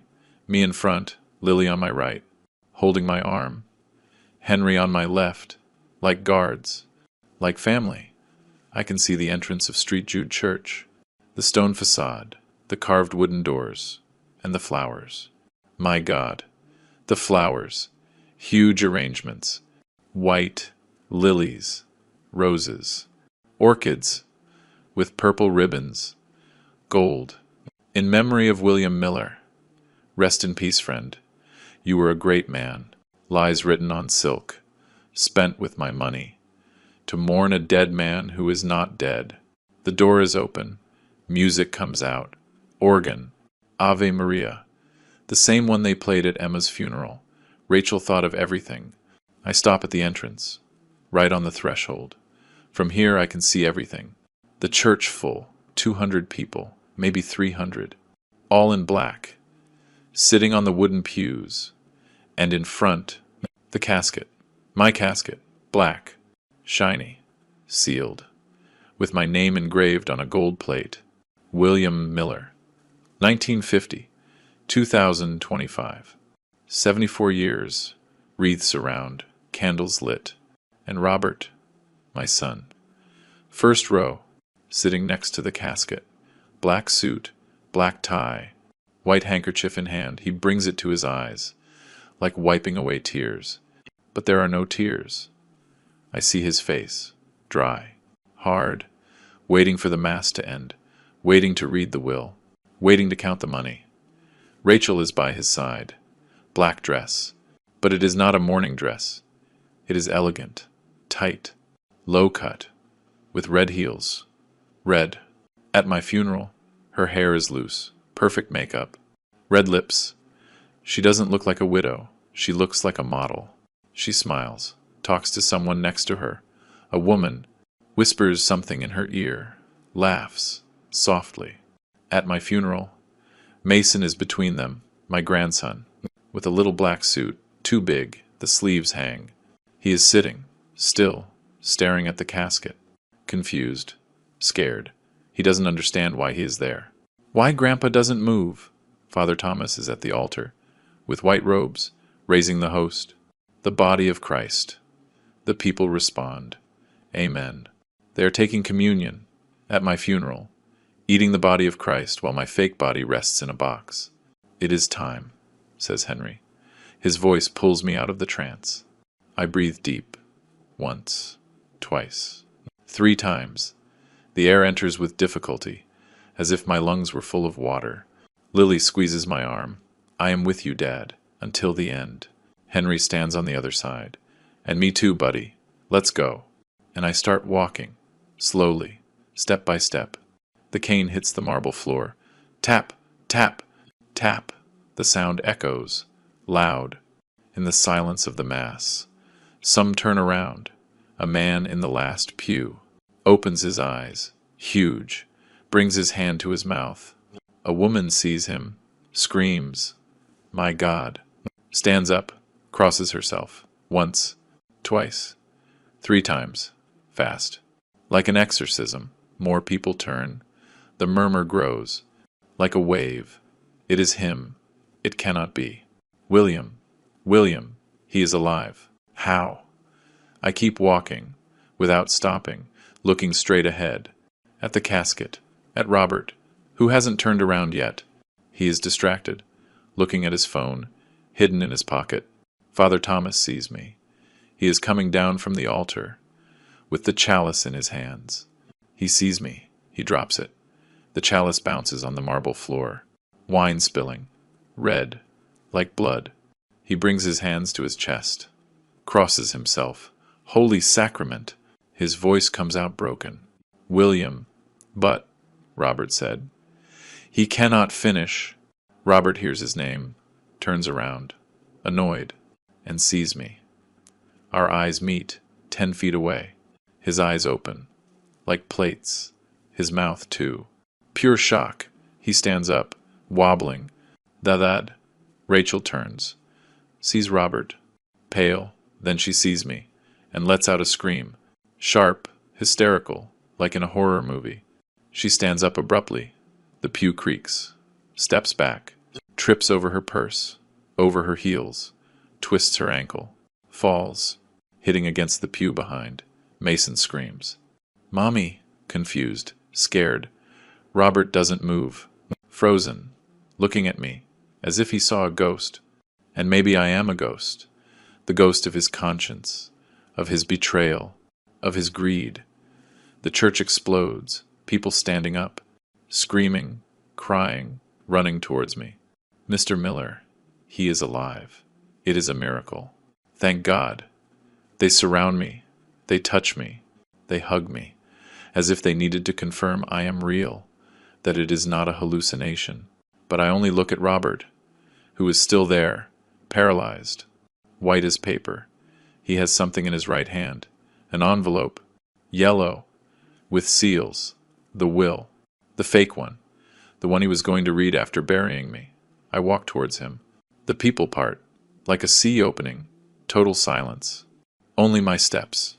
Tap, tap, tap, and my breathing, heavy. I arrive in front of him, 6 feet. I look at him. He looks at me and says nothing. Not Dad. Not you are alive. Not thank God. Nothing. Only fear in his eyes, pure terror, and I see everything. I see the boy I carried, and I see the man who wanted to kill me, and I don't know which one hurts more. I approach the casket, put my hand on the wood, cold, smooth, shiny, and I speak, loud, so everyone listens. So the stone walls carry my voice to the last corner. Sorry for the delay. My voice resonates, strong, clear. It doesn't sound like the voice of a dying old man. It sounds like the voice of a man who resurrected. The dead man had to come to see who was really crying. Silence.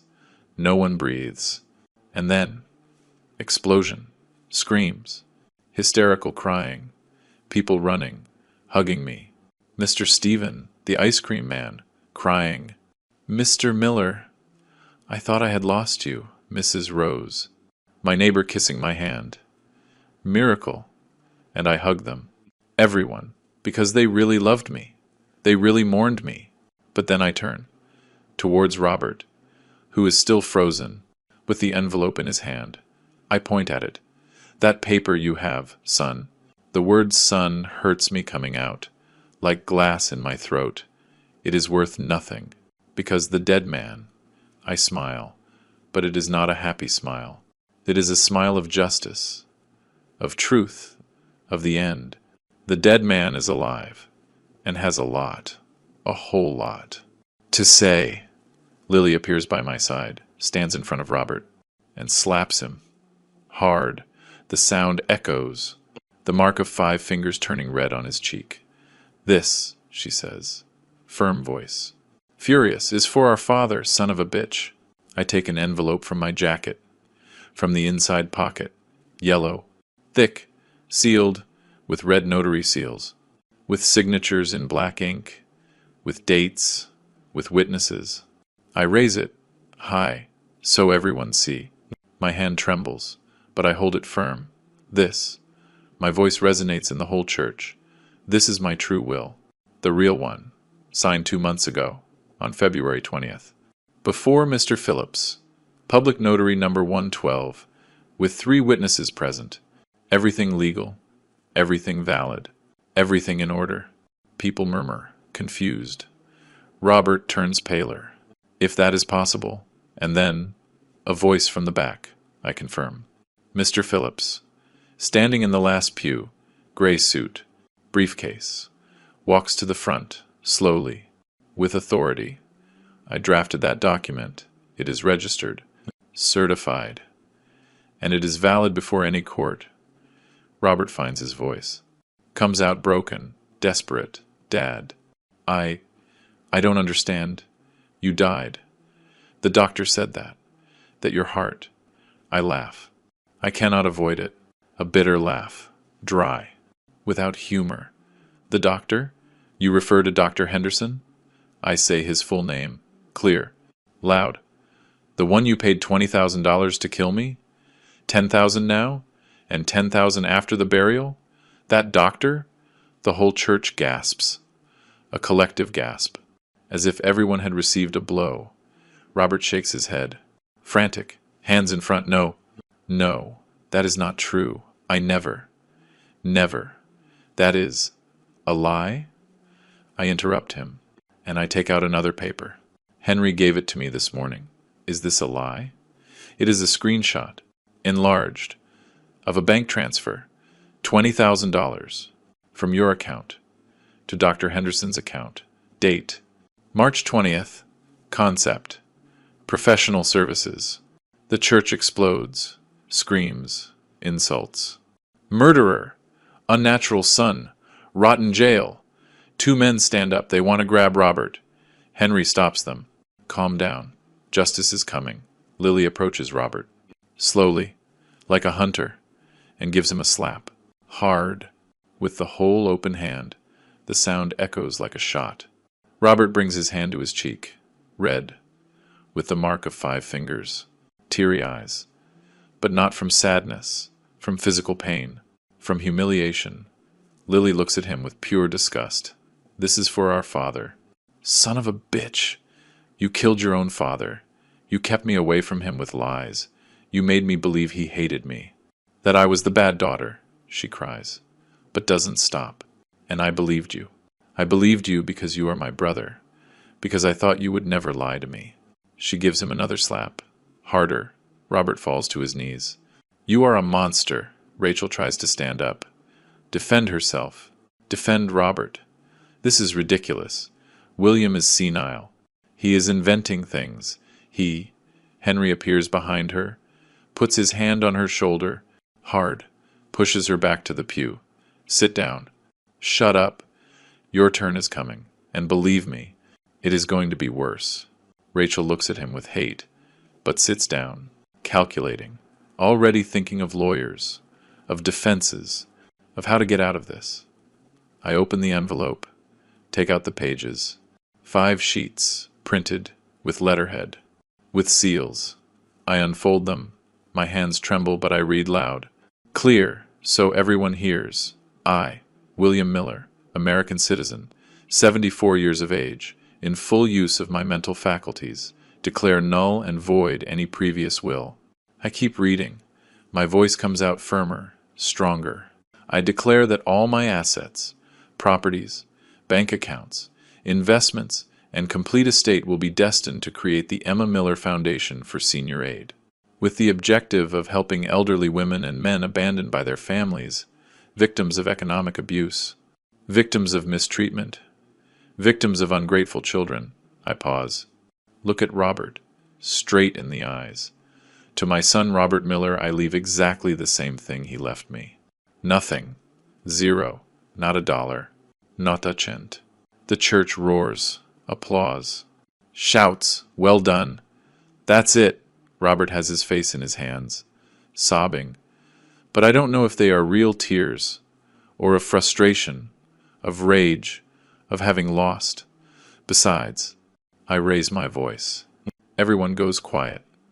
The properties sold illegally by Robert Miller, using fraudulent power of attorney, will be recovered through legal process. All money transferred to offshore accounts, specifically in the name of Rachel Miller, will be tracked, frozen, and returned. And Robert Miller and Rachel Miller will face criminal charges for aggravated fraud, falsification of official documents, identity theft, and attempted qualified homicide. The church explodes, total chaos. People screaming, crying. Some try to get to Robert, others to Rachel. Henry and 2 more men surround them, protecting them, not out of kindness, but because justice has to be legal, not a lynching. Grandpa? A little voice. Mason. My grandson. He stands up, confused, scared. Looks at me. Grandpa, are you alive? His voice trembles, breaks, ranks, runs towards me. Among the people, small, scared. I bend down. My knees hurt. Everything hurts. But I pick him up. He is heavy. He has grown. 20 pounds more than the last time. I hug him tight. He buries his face in my neck. Cries. Snot and tears wetting me. Yes, my love, I am alive. Your grandpa is alive. He sobs. But Mommy said you were going to heaven, that you were going to see Grandma, that you were not coming back. I look him in the eyes. Those eyes that look like Emma, my wife. Your mommy lied. Mason, about many things, about everything. But I am here, and I am not going anywhere. Robert kneels, literally, on the marble floor, hands together, like praying. But he doesn't pray to God, he prays to me. Dad, Please, please, listen to me. It was her. It was Rachel. She forced me. She manipulated me. She told me you were suffering, that it was better this way, that it was an act of mercy, he cries. Tears and snot. Ugly. Dad. I never wanted to. I love you. You are my father. Rachel explodes, stands up abruptly, screams at him. What? Coward. Fucking coward. You planned everything. You said it was time for your father to die, that he was already a nuisance, that he was a burden. They go crazy, screaming at each other. Robert, you pressured me. You wanted the money. Rachel, you wanted the inheritance. You signed everything. The church watches, horrified, fascinated, seeing the truth rotting in real time. The main doors open. 2 police officers enter, uniformed, with handcuffs. Rose called them an hour ago. From outside, they walk with authority, with firm steps. One grabs Robert by the arm, lifts him up, roughly, puts his hands behind his back. Click, click, handcuffs. The other does the same to Rachel. She screams, "Let me go! You have no right! This is abuse!" The officer doesn't look at her. Robert Miller and Rachel Miller are under arrest for the crimes of attempted aggravated fraud, falsification of official documents, conspiracy to commit qualified homicide, and elder abuse. You have the right to remain silent. They read them their rights. Complete. While the church watches in silence, Robert turns, looks at me. One last time. Red eyes. Dad, forgive me. Please, forgive me. And for a second, a damn second that destroys me, I see the 5-year-old boy, the one who ran on the site with the rusty nail, the one who asked me for ice cream, the one who told me, when I grow up, I want to be like you, Dad. I see that boy looking at me from those adult eyes, asking for forgiveness, asking for a chance. And something inside me wants to give in, wants to hug him, wants to say, "It is okay, son. Everything is forgiven." But I can't, because that boy died years ago. And the one who remains is a stranger. I breathe deep. I forgave you 1,000 times in life, Robert. Every time you lied to me, every time you stole from me, every time you gave me those pills to kill me slowly. My voice comes out hard, cold. But now I am dead to you, legally, emotionally, completely, just as you are dead to me. The officers take him away. Dad, Dad, please, don't do this. I am your son, he screams, dragging his feet, struggling, but they take him away. Rachel goes quiet, cold, no longer screaming, already calculating her defense, her lies, her version. Mason cries harder in my arms. Are they taking my dad and my mommy? Lily approaches, takes him gently from me. She carries him. Yes, my love. But you are going to be fine, I promise. You are going to be with Grandpa, with me, with people who really love you. She hugs him. He clings to her, like a castaway to a plank, like the only life jacket in the sea. I approach the casket. Look at it, black, shiny, closed, with my name. I put my hands on the lid and open it. Slow. The hinges creak inside. Empty, completely empty. No body, no nothing. Only the white silk lining. Empty like my son's promises. I close it. Dry blow. Definitive. Father Thomas. The priest approaches, trembling still. There will be no funeral today. But if you can, pray for my son. Because the one who is dead is not me. It is him. He died a long time ago, when he chose money over his father, and I just realized it. 6 months later, June, summer, I am sitting in the garden of Lily's house, a small house she bought in the suburbs, with a garden, with trees, with flowers she planted, bougainvillea, jasmine, Emma's favorites. Mason plays with a ball, soccer ball, red and white, running barefoot on the grass, laughing, screaming with that high-pitched voice of a happy child. Grandpa, Grandpa, catch it. He throws the ball. I catch it. Badly. It bounces off my hands. My reflexes are not the same. I am 75 years old. But he laughs. And runs to get it, and throws it again, and that laugh. That pure laugh of a child who doesn't carry adult guilt. That smile without sadness, without fear, without confusion. That makes it all worth it. The Emma Miller Foundation is working. Office downtown, Main Street, 3rd floor, with a green sign outside, with a logo, a heart surrounding a house. We have 10 employees, 3 lawyers, 2 social workers, 2 psychologists, an accountant, 2 receptionists, and me, as honorary president. So far we have helped 60 women. 60. Older women kicked out of their homes by abusive children, by greedy daughters-in-law. Women robbed, deceived, forgotten. Women who thought they would die alone on the street. And also men. Old men like me. Who trusted. Who believed in their children. Who worked 50 years to give them a future. And who paid for that trust with their dignity. With their assets. With their health. We give them temporary shelter. Free legal advice. Therapy. What I didn't have. But that they are going to have. Robert is in prison. State penitentiary. 10-year sentence. For aggravated fraud. For conspiracy. For falsification of documents. For attempted homicide. Rachel, too. Women's prison. 8 years. Could have been more. But her lawyer negotiated. They divorced. Inside. In jail. She asked for the divorce after 2 months. He signed without fighting. They blame each other. In the hearings. In the appeals. Robert says Rachel manipulated him. Rachel says Robert was the brain. Both lie. Both are guilty. And I don't care anymore. Robert tried to write to me 3 times. Long letters. 5 pages. Handwritten. With shaky handwriting. Teary. Asking for forgiveness. Blaming Rachel. Blaming stress. Blaming everything except himself. Telling me I am still his father. That he loves me. That he made mistakes. I tore them up.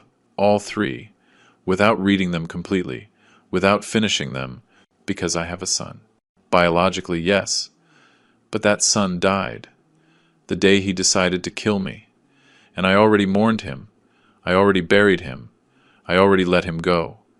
Mason lives with us. Lily has his permanent custody, legal, definitive. He goes to child therapy, with Dr. Martha, twice a week. Tuesdays and Thursdays. He struggles to understand still. He is very young. He is 8 years old. How do you explain to a child that his parents wanted to kill his grandfather for money? You can't.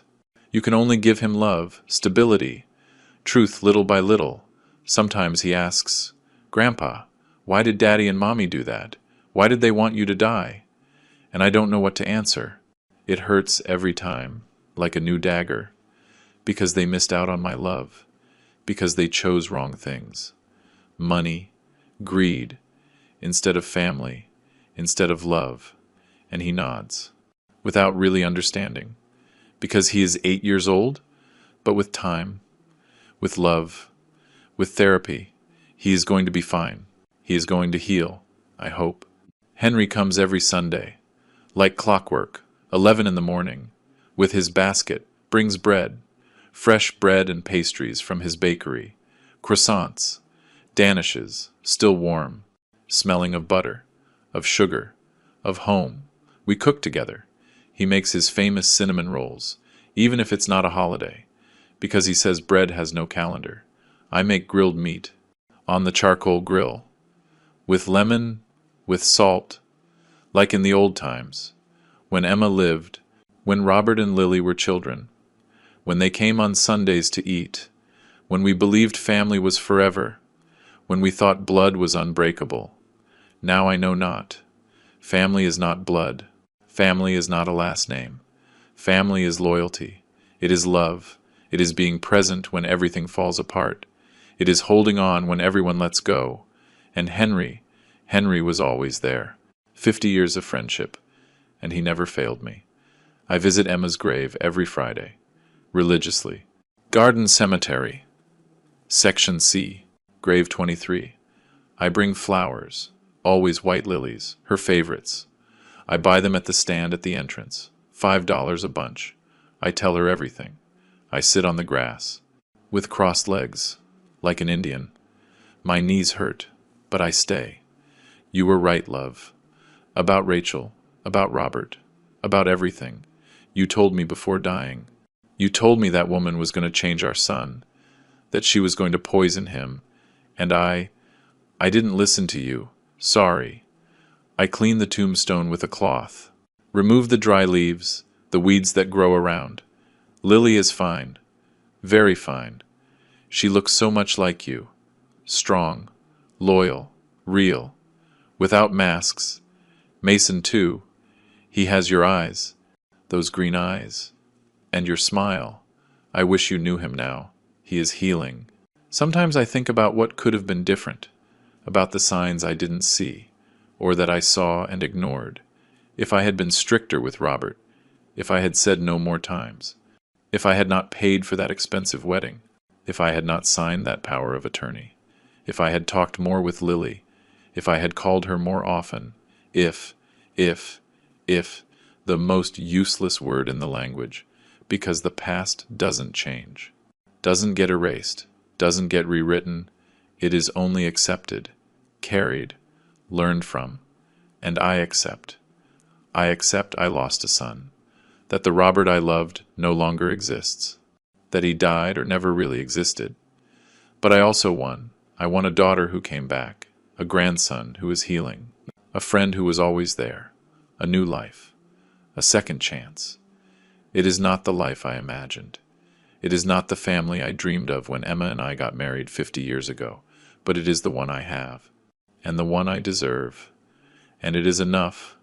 Father Thomas came to visit me 2 weeks ago, appeared without warning, knocking on the door, with his black cassock, his Bible under his arm.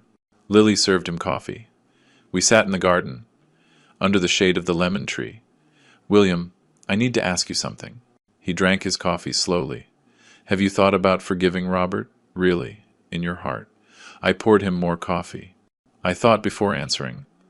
Father, I forgave Robert.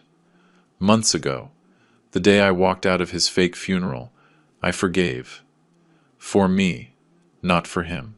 I forgave so I could sleep without nightmares, so I could eat breakfast without nausea, so I could smile, so I could hug Mason without feeling rage poisoning the hug. Pause. But forgiving doesn't mean forgetting. It doesn't mean going back. It doesn't mean pretending nothing happened. It doesn't mean giving him another chance to kill me. He is my son, I told Father Thomas. The words hurt me coming out, and he will always be, biologically, legally, until I die, with the right to protect myself.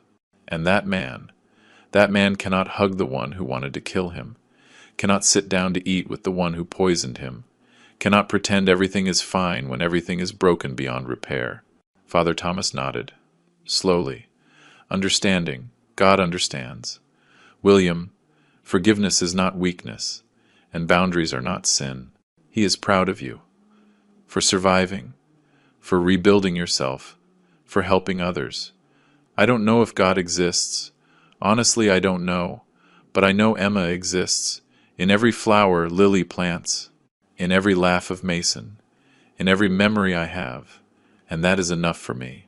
Today is my birthday, 75 years, 3/4 of a century. Lily made a cake, chocolate, Emma's favorite, with 3 layers, with caramel filling. Mason decorated, put the candles, 75. We had to buy 2 packs. Henry arrives early, with his bread, with his strong hug. Congratulations, buddy, 75. You are a warrior. He laughs. Although you almost didn't tell it, we laugh. Everyone. Lily brings the cake. We sing. Out of tune. Happy. Make a wish, Grandpa, says Mason. I close my eyes, and I think, I don't ask for Robert to come back. I don't ask for the past to change. I don't ask for revenge. I don't ask for justice. That already happened. I ask for this. This moment, this table, this laughter, this imperfect but real family. Let it last, as long as it can, until God or life decide to take me. I blow the candles, in one go, with all the air I have in these old lungs. Some go out, others resist. Mason gets closer, blows with me, and between the two of us, we put them all out. We did it, Grandpa. We are a team. He hugs me and I close my eyes, and I feel peace, for the first time in years. True peace, because I understood something that took me 75 years to learn, that life is not fair, that families break, that children betray, that the people you love most can be the ones who hurt you the most.